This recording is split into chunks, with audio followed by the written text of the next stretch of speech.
Hello, this is IP Stories by 4IP Council, a podcast about innovation and intellectual property. Join us and you'll hear about the journeys through invention, creation, and IP understanding of our guests. The interview today is part of our special for the World Intellectual Property Day, Women and IP, Accelerating Innovation and Creativity. I'm Fernanda. And I'm Axel. And we have with us today Sheryl Genco. Sheryl, would you please tell our listeners about yourself and your career? Thank you. Appreciate your time today and the offer to talk to everyone. So, I am the Vice President CTO of Ericsson Advanced Technology Group in the United States. I have a PhD in electrical engineering and at one point was also the Senior R&D Manager, Director of Engineering for Honeywell Quantum Solutions. My background is in microwaves and communication systems, and I'm very excited to be here today. Thank you. So, to begin with our talk, I would like to highlight that you have a diverse background and very rich experience. And I'm curious about what led you to where you are today. Well, that's a very interesting question. Thank you. Yes, I do have a diverse background. I worked for the federal government here in the United States. I worked for large private companies like Ericsson, as well as had my own company for a little while. So I'm an entrepreneur. I worked for IBM as well. So every step of the way, I believe that everything that I've done as an engineer and as a manager and now vice president has been in the area of innovation and applying new technologies to problems that haven't actually been thought of before. And that gets me very excited. And how I got to be an engineer was just a love for mathematics, to be quite honest. And so that's sort of my career in a nutshell. Wow, that's really impressive. I mean, the STEM industry is still very male dominated. Um, and from what you're saying, I think that's really, really remarkable. But what has been your experience as a woman working in cutting edge technology? Well, thank you for that question. So it is a male-dominated field, but maybe perhaps a lot of industry is male-dominated. In my case, I never really looked back. I really started very strong in mathematics. I had an older brother that was much older than me, and I just adored him, and I wanted to be just like him. He was known as the math whiz in my family, and so I just want to be better than him when I came along. And so that's how sort of got onto the math track years and years ago. And then I just get very excited about doing things that anyone, a manager, anyone tells me you can't do. Whether it's you can't design it like that because it's never been done before, or you're a woman, you shouldn't get a PhD in electrical engineering. Like everyone tells me I can't do something, I'm surely going to be the person who does it. Then the other thing is I'd like to tell you that I'm absolutely passionate about STEM education for everyone because I saw in my own life how it lifted me up. My parents did not go to college, and for most certainly, STEM education was a big part of my life socioeconomically. So I appreciate that you mentioned STEM education because that would be my next question, which is we saw that you have founded a STEM focused school. And I wanted to know what inspired you to initiate that project. Oh, that is my passion project of my life outside of my two daughters. So, and they're one and the same, as it turns out. So I did found a K-8 math and science school. It's a public charter school in Colorado and has been winning all kinds of academic awards for its fantastic performance.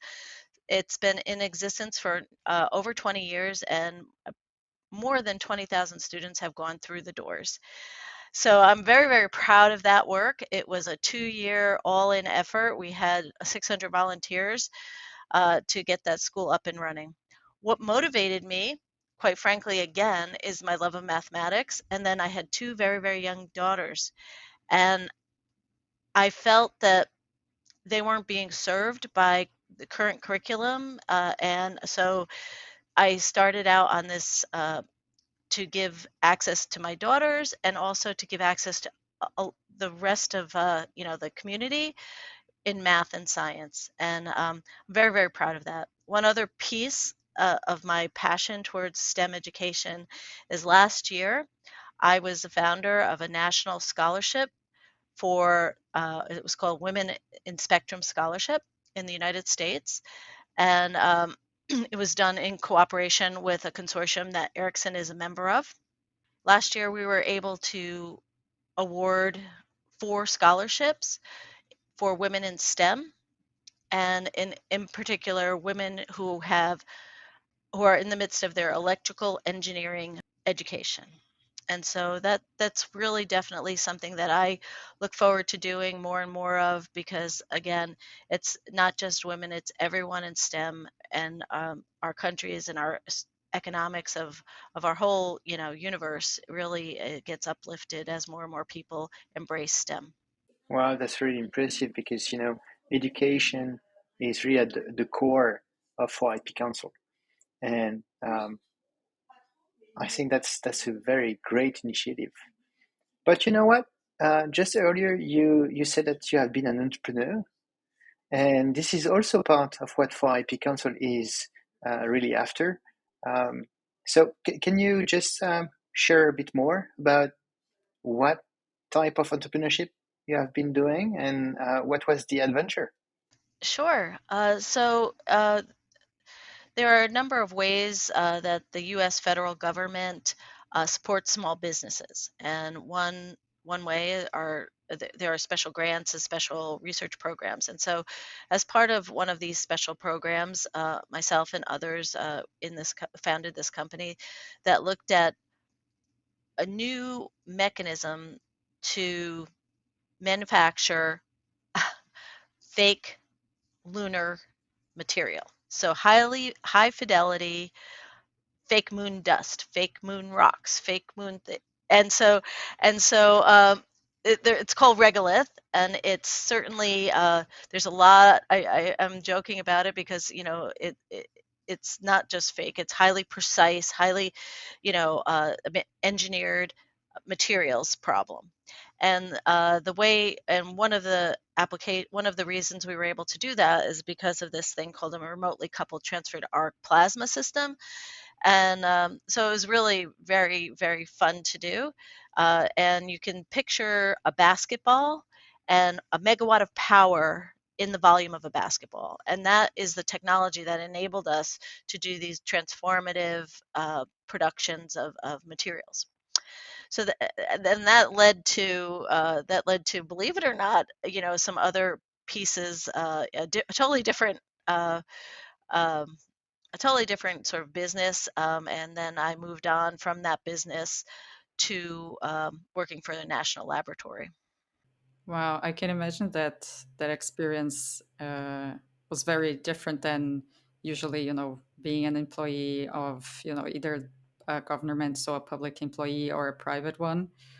And my next question is how intellectual property rights played a role in your career?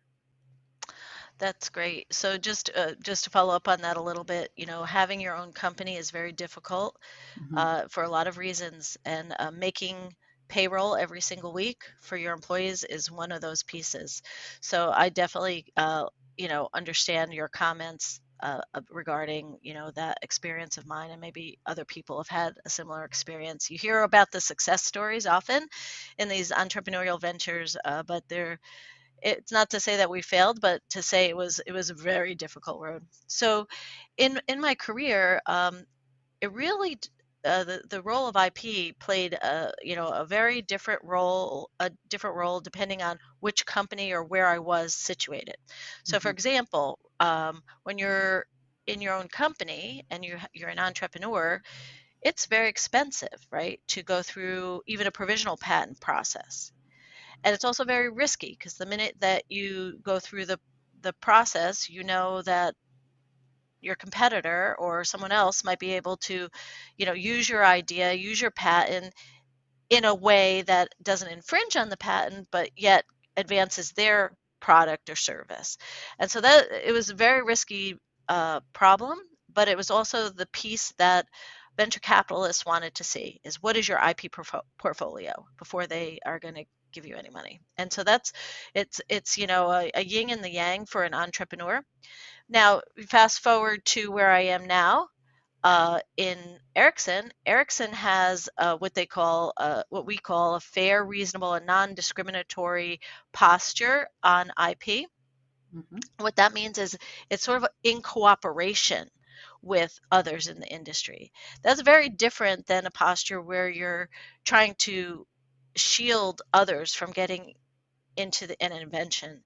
And so, again, it really depends on where you are.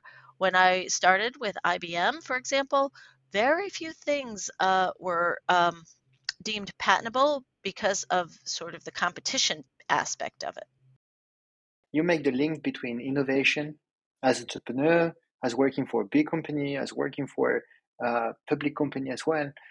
And it makes me realize that most people believe that innovation and intellectual property rights are coming together.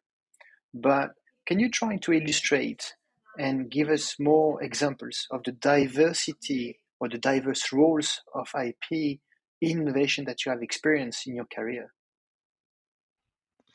That's a very good question. And,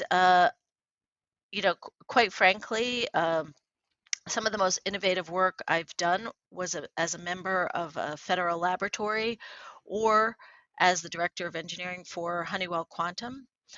And in both of those cases, it was, again, depending on the company that you were working for. In the case of Honeywell Quantum, it was very select and very careful as to which pieces they were going to patent because, again, trying to keep out competition, but yet be recognize and hold dear those things that we've developed. In the case of federal lab, that's U.S. federal taxpayer dollars, and so as far as IP goes, it was more of an academic situation most often, where it's an open conversation around technology and open, uh, you know, disclosure of various inventions. Okay, you mentioned a few in your previous answer. You mentioned a few differences in the roles of IP. Do you see the roles of IP being different now that you are working for a global company?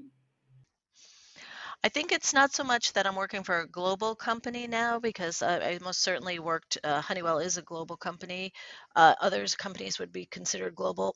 Excuse me, but I think it's in the telecom industry right now because some industries, patents, IP are primarily used to exclude other companies from the market, right? And they play an active role in developing the telecom industry as well.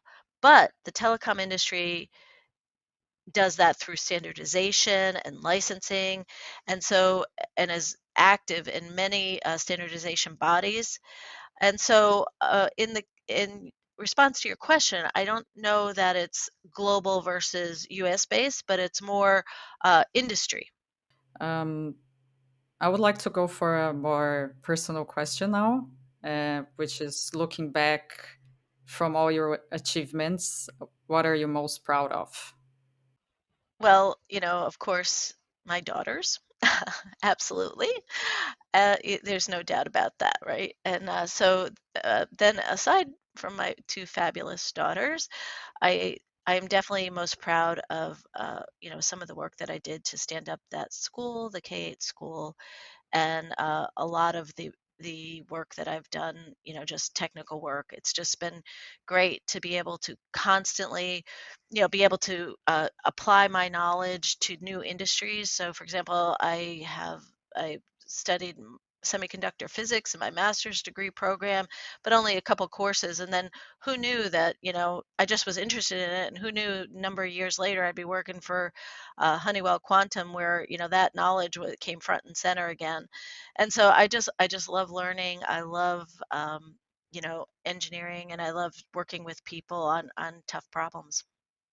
This is very good. That's very inspiring. But overall, people need to have models. They also like to receive advice from successful persons. And what advice would you have for the entrepreneurs regarding intellectual property rights today? Now, there's a very good question. And I don't know if I can give anyone any good advice, because again, it does depend on what your venture capital stance is, whether you're self-funding, whether you're in a particular industry or not. That's, and those types of things. But I think that intellectual property is absolutely the basis of innovation, a basis of successful companies going forward, whether it's Ericsson with its many, many, many, many, many patents, or whether it's, a small startup company in Silicon Valley. You've got to have that foundational work to stand on, from a financial standpoint. Okay. Um, for our last question, I would like to hear your thoughts on what do you think it needs to change in our society to encourage girls to join the STEM industry. Well, I've donated 2 daughters to the STEM field, so I feel like I've done my part. um, so with that, I think that it's very difficult. Okay, it's very difficult. The college system. So I'm a U.S. citizen. I know the U.S. College system, university system. I don't know the systems in the rest of the world, so I apologize. But in the U.S., certainly it's a tough road to get through a college curriculum, 4-year program in engineering or one of the STEM fields, while you have all these other social pressures, on you. And then add to that the collegial atmosphere that maybe you're not part of because you happen to be a young lady as opposed to a young man. And so all of those kinds of pieces, I saw them play out for sure, for me. But I somewhat had this attitude of, I chose not to notice. I chose not to notice. And so for me, it was all about standing on the strength of my work and my work ethic, standing on the strength of my brain power. And I would recommend, like, if someone has the desire to be creative, the desire to, make a difference in the world, or create the next type of quantum computer, what they really need to do is stand on their ability to really dig into the technologies, and it over time will become easier.